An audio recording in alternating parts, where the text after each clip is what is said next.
Well, the Patriots played this Sunday. It's about as positive as I can get. It was not a pretty game. It was a 30-13 outing against the 49ers, and let's keep it realistic. If you're a Patriots fan, I don't think you expected to win this game. But kind of what I've been really disappointed by with the last 2 weeks, this week and also last week, is this team just isn't showing any fight. I mean, you look at the 49ers, they could do anything they wanted in this game, and that was just the case. And it looks even worse when you think about, games that teams are coming off of. You look at comparatively, right? The Jets scored 9 points against the Broncos today, and we made the Jets offense look like it was the best offense in the league.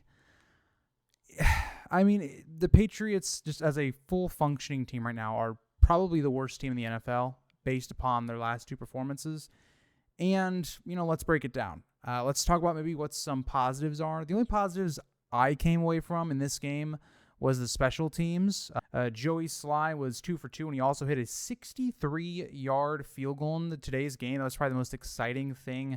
If you're a Patriots fan, it was probably the most exciting thing of the game. Also, we recovered a 49ers fumble from Isaac Guerrero.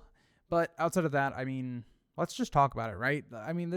Let's talk about it. Let's break it down in the offense and the defense because both sides just weren't very good in this game. Offensively, we had 143 yards passing. Jacoby Brissett got sacked 6 times. He had an interception. We had a couple of fumbles. Brissett had 3 fumbles in this game. Brissett had a couple of fumbles in this game. We ended up losing 2 fumbles, so plus the pick. It was just a really ugly game. And even if you look at the rushing attempts, 24 rushes for the whole team, 73 yards, an average of 3 a carry. Our longest run was only 13 yards from Ramondre Stevenson, which, given he only had 30 rushing yards through 12 attempts, if you take out the 13-yard run, tells you all you really needed to know. Receiving wasn't anything crazy. Gibson had a 50-yard catch and run. But, didn't really make that big of a difference. Again, we have no wide receiver presence at all. But, okay, so let's think about what the offense did. The offensive line is just getting beaten consistently. The 49ers, one of the best defensive fronts in the league, so it's not too surprising given the Patriots have probably one of the worst offensive lines in the NFL right now. Consistently, back-to-back weeks now, the Patriots' offensive line has looked terrible. And the problem is, if you're a defense, why would you respect the Patriots' passing game? And so you're just going to stack the box, make sure, the Patriots, the only thing that they've actually done successful this year has been running the ball on offense. And they just couldn't run the ball at all today. They couldn't pass the ball, couldn't get anything going. The only touchdown we did have in this game was based off of a, fumble where we got the ball deep in 49er territory. Even one of our field goals wasn't really even in 49er territory. It was literally almost from midfield. So this game just wasn't a good game for the offense. And again, I think this doesn't surprise me, given it's the 49ers, and I think people are going to start, asking the question, when is Drake May going to come in? And I'm glad he didn't come in this game because, again, I've preached patience with sending Drake May in because he's a rookie quarterback, and, this offensive line is a disaster. He's going to take a ton of hits if we put him in now. I don't want to have a Bryce Young type situation. Because, if Drake May came in right now, yes, he does have the ability to get out of the pocket and make plays, but there's no weapons for Drake May right now. The running game is very inconsistent at best. There's just nothing going for this team. But I think people are going to start asking, where's Drake May? And the pressure is going to mount. We'll see how long the Patriots and Coach Gerard Mayo will keep Jacoby Brissett in. We already had the rumblings last week if they were going to, keep Drake May in. He saw some time against the Jets, but not in today's game. And then let's look at the Patriots defense on the flip side of it.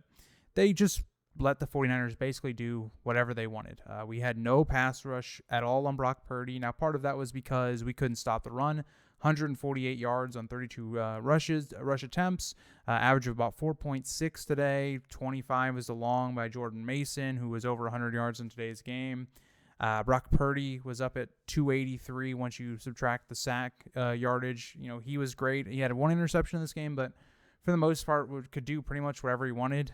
The defense really had no answer today, and I'm gonna have this probably playing during this part of the video, but the fact that George Kittle, and I love George Kittle, he's on my fantasy team. He's one of my favorite players in the NFL. The fact that he just mossed 3 Patriots, there was literally triple coverage.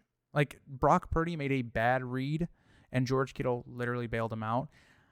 I just don't know what to say. I mean, the Patriots defense is inexcusable for what this defense was last year and how much I think talent we have on the defense.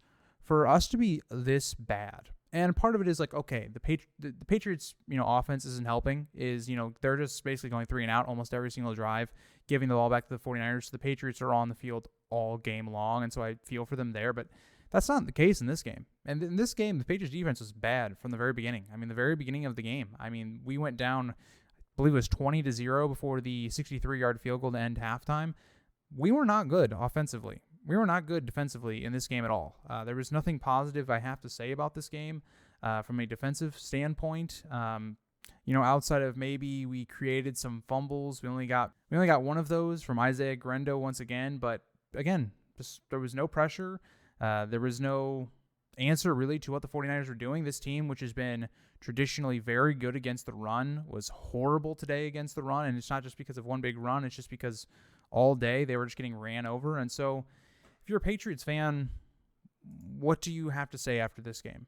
And the question that basically I would be kind of asking is, what next, right? It doesn't get easier. I've talked about the Patriots schedule is brutal the first half of the season now. Going against Miami next week, Tua's not going to be in more than likely.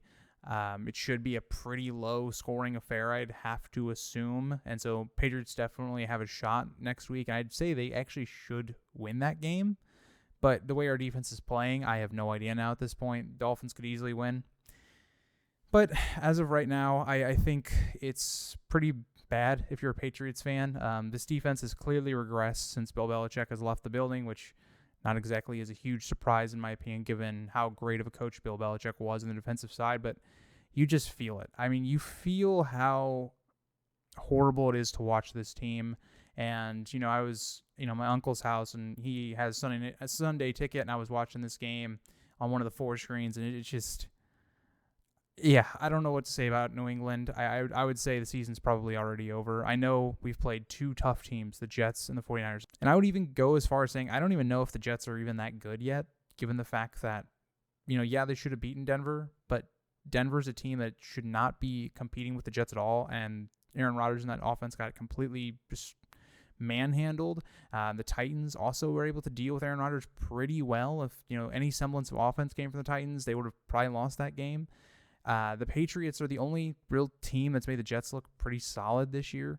And so I don't even know what to say at this point. Like, even the 49ers last week, the 49ers were not good against Minnesota. And I know Debo wasn't in there. Okay, I understand. I get it. I mean, George Kittle also wasn't in there. But it's the fact that the 49ers just dominated every phase of this game outside of maybe special teams. But let me know what you guys thought about New England in Week 4. It was really tough to watch from a Patriots fan perspective. And I'll see you guys all for next week in Week 5 against the Dolphins.